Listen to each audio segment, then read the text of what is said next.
Can the company turn things around, though? In the meantime, we're asking Dan McGinn, who helped companies like Firestone and GM try to recover from their own PR crises. Give me a sense here. We have seen BP talk to the press, particularly the mainstream press, and try to communicate their efforts to clean things up.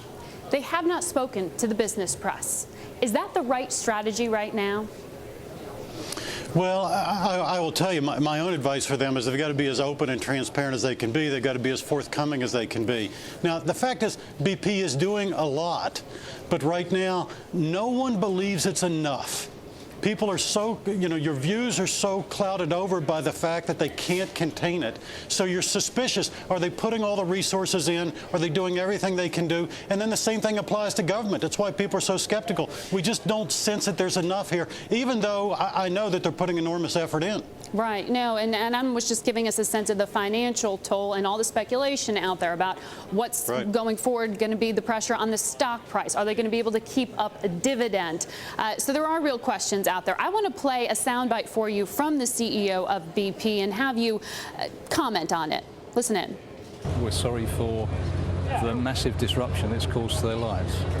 And, there's no one who wants this thing over more than I do. I'd like my life back. I'd like my life back. Is Tony Hayward on message? No, I know he would take it back. Look, here's what I talk to CEOs and executives about. One of the biggest misunderstood parts of a crisis is that people don't realize you lose your life. You're gone. It takes over everything. You're consumed with this 24 hours a day. It is personal for them. So, of course, they comment that way. That's the wrong thing to do. I know he would take it back because no one wants to hear that. The fact that your life has been inconvenienced is the least important part of this. But that's a very common reaction because you're so overwhelmed at the time. Do we need to be hearing more from Tony Hayward himself? BP has put other executives out there as well. Is that a strategy that makes sense to you? You've got to show. I tell people there are three parts of the crisis. There's a technical part where they've got to solve this leak. There's the legal and regulatory part that's all chaotic right now. And then there's the personal, emotional part. He can't be out enough.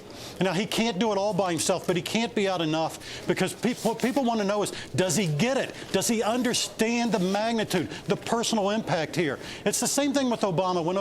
When President Obama was trying to argue with people, this is really my top priority, what he's telling you is his own internal research shows that people don't believe it's his top priority. That's what people want to see. Do you appreciate the magnitude? Are you putting all of your energy and heart and firepower into this? That's what people want to know. All right. Dan McGinn, thanks for your perspective.